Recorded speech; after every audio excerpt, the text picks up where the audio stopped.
इसी रूप के लिए शास्त्र कहते हैं, कृष्णम वंदे जगद्गुरुम।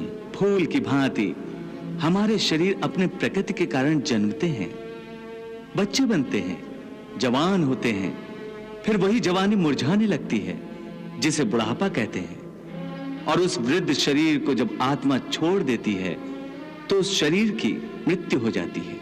परंतु वो आत्मा कहां चली जाती है? शरीर के बिना आत्मा कहां और कैसे वास करती है? पुराना शरीर छोड़ने के बाद आत्मा नए शरीर में वास करती है। किसी शिशु के शरीर में चेतना रूप होकर आ जाती है, फिर वही चक्र शुरू हो जाता है।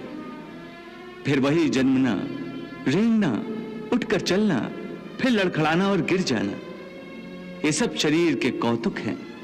इतनी बात समझ लोगे तो ना तुम्हें किसी के मरने का शोक होगा और ना तुम्हें मृत्यु का भय होगा। वाह वाह, आज तो श्री कृष्ण के श्री मुख से ज्ञान की गंगा बह रही है। इस गंगा में तो अर्जुन डूब ही जाएगा और ये कृष्ण उसका बुद्धि भेदन करके ही छोड़ेगा। महाराज, जो भी इस गंगा में स्नान करेगा उसकी आत्मा तक निहाल हो जाएगी। संजय, मैं देख रहा हूं कि अर्जुन के बाण तो तुनीर ही में बंद पड़े हैं, परंतु कृष्ण के मुख से निकलने वाले बाणों ने तुम्हारे हृदय को निशाना बना दिया है।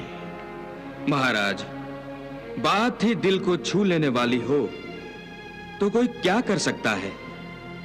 मुझे चिंता हो रही है।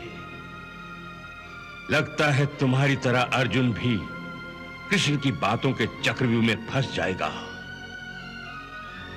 परंतु उसकी बातें सुनने के अतिरिक्त हम और कर भी क्या सकते हैं? हे अर्जुन, हम और तुम ये शरीर नहीं हैं। हम तो इन शरीर के अंदर रहने वाली आत्माएं हैं। ये शरीर तो केवल हमारे रथ हैं, हम उसके स्वामी हैं। रथ के टूटने से स्वामी नहीं टूट जाता, उसी प्रकार शरीर के सुख और दुख आत्मा को सुखी या दुखी नहीं करते। यदि हम आत्मा हैं, तो फिर ये सुख दुख का आभास हमारी आत्मा को क्यों होता है? ये सुख दुख का आभास आत्मा को नहीं होता, केवल शरीर को होता है। तो फिर आत्मा को क्या होता है?